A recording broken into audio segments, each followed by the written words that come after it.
Most people navigate life by fairness, waiting for a reward that never comes. But in the real world, your morality is a map others use to navigate you. If you're waiting for fairness, you've already lost. They seek ownership of your attention, your emotional rhythm, your stability. The most dangerous adversary holds up a mirror. Once they see who you are, they inhabit you. Your reactions become their tools. Your predictability becomes their map. True hostility is a calculus. A provocation is a measurement. Your emotion confesses your vulnerabilities. When you become legible, you cease to be a threat. You become a resource. Power belongs to those whose inner mechanisms remain shrouded. When opponents can anticipate your moves, resistance is irrelevant. This is how most people lose, believing they're navigating while being piloted. A reaction displays a blueprint. True authority resides in those who cannot be easily interpreted. Ambiguity is a fortified perimeter. This is strategic opacity, removing the levers others use to manipulate you. When you deny them feedback, their certainty fractures. The goal is to be psychologically unreachable. This isn't about winning arguments. It's about removing yourself from the board entirely. Affirmation: my interior is not public domain. Now, the sophisticated operator seeks emotional jurisdiction, not conflict. They want a patent on your emotional responses. Their objective is access permission to influence your equilibrium indirectly. Provocation is the tool. When you respond with identifiable emotion, the lock opens. They adjust their model of you. Dominance is established through control of the emotional climate. Whoever determines whether an interaction is tense or apologetic is the architect. When you become defensive, you're living within their framework. Provocation is intelligence gathering. Anger reveals values. Forced calm reveals insecurity. These data points form a schematic. Human needs for coherence, respect, fairness, these are entry point. The adversary introduces stimulus, and you complete the circuit. Control is exercised through rhythm. Who breaks silence first? Who demands urgency? These cadences establish rank. Losing composure first accepts a subordinate position. Emotional discipline is structural defense. When your emotional state is inaccessible, leverage evaporates. You cease responding to irritation. You stop correcting narratives. The adversary, starved of feedback, interrogates their own position. Affirmation: my reactions are not public property. From this, consider the critical power of withholding response to disarm their entire mechanism. A reaction transfers initiative. You enter a tempo set by others. By reacting, you confirm involvement. You signal an external force has jurisdiction over your internal state. Every response is intelligence. Your tone discloses values. Speed discloses urgency. For the adversary, your clarity is their safety. When you react, you simplify their calculus. The first to respond occupies the weaker position. Authority doesn't explain itself in real time. The desperate need to defend signals imbalance. Quick reaction demonstrates exposure, not strength. Refusing to react dismantles this apparatus. No response leaves them with an untested hypothesis. Pressure dissipates. Control requires feedback. Without it, certainty erodes. Confidence weakens because you didn't acknowledge them.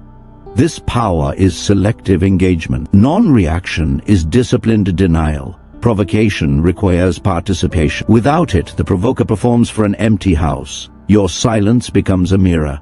They project their own fears onto it. Opponents defeat themselves when deprived of clarity. Withholding reaction preserves internal sovereignty. Action flows from intention, not impulse. When reaction cease, manipulation feels futile. The adversary must escalate, revealing intent, or disengage. Both outcomes serve you. Power begins where compulsory reaction ends. Now, take this further and understand silence as a compressive force. Silence is space saturated with potential meaning. It removes reference points. Without cues, the opposing mind turns inward. Pressure amplifies internally. Speech releases tension. Silence encapsulates it. Adversaries rely on resolution to advance. When silent, they grapple with phantoms of their own creation, shaped by their insecurities. Silence denies orientation. Disoriented, their timing fails. They hesitate or advance prematurely. Uncertainty erodes resolve more completely than counterargument. Those who remain silent exist outside hierarchy. You cease being a participant and become a condition and environmental factor. Offering nothing denies them the substrate for power. The psyche craves completion.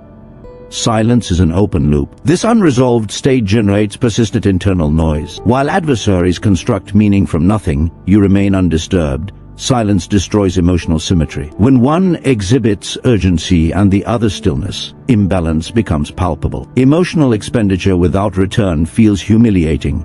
Strategic silence is a formidable position, present without being available, visible without being legible. It presents no surface area to assault.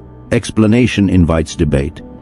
Silence invites projection. In their projections, they reveal their inner landscape. You gain intelligence without disclosing anything. When silence becomes consistent, it alters social physics. Your stillness becomes a reference point. This is psychological gravity. It commands attention. Silence protects timing. Words commit you. Silence keeps possibilities alive. When you finally speak, it carries disproportionate weight. Scarcity creates value. Mastered, silence becomes pressure without exertion, influence without motion. Affirmation: my silence is complete. Consider, then, the mastery of tempo to dictate reality. Whoever controls the clock controls behavior. Urgency is manufactured to compress judgment and force premature commitments. Accepting another's haste surrenders agency. Adversaries accelerate tempo to restrict options. Speed benefits those who prepared earlier. Deliberate intention cannot be hijacked. Delay is strategic disruption. It shatters expectations based on anticipated response windows. They are forced to wait. Waiting transfers emotional weight onto them. Anticipation breeds tension. Asymmetry in time establishes hierarchy. Those comfortable waiting broadcast independence. Those demanding immediacy reveal need. Need is vulnerability. Refusing imposed urgency destabilizes plans. Strategies remain in suspense. As time expands, emotional investment increases. Longer waits increase craving for resolution. That craving is leverage. Prolonged pause followed by measured action creates disequilibrium. The response signals thought, not reflex. Disregarding artificial timelines redefines stakes. Potential loss becomes theirs. Patience allows others to reveal themselves completely before you move. Waiting preserves optionality. Immediate action locks you into a fixed context. Delay keeps position fluid. Those who moved early chain themselves to defending an initial choice. Sovereign individuals arbitrate timing. Controlling time neutralizes manipulation at its root. All manipulation requires synchronization. Disrupting timing weakens coupling. Attempts feel mistimed, awkward. The hidden toll is in waiting. It generates internal friction. Confidence decays. Doubt leads to overcompensation. Overcompensation reveals weakness. Your tolerated discomfort becomes their unbearable leverage. When you dictate tempo, you decide when engagement truly begins. Affirmation: I govern the clock. Finally, internalize the principle of subverting expectation to induce structural failure.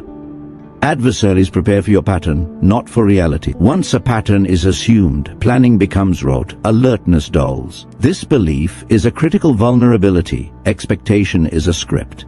It tells them how you'll resist. When behavior diverges, confidence is replaced by cognitive dissonance. Momentum fractures. Predictability is exploited when it hardens into identity. Strategic deviation is surgical. It occurs at the point of maximum leverage. Opponents rely on emotional prediction. When you offer none, their internal model collapses. They must rebuild understanding mid-engagement. This consumes cognitive resources and produces mistakes. Being wrong seeds doubt.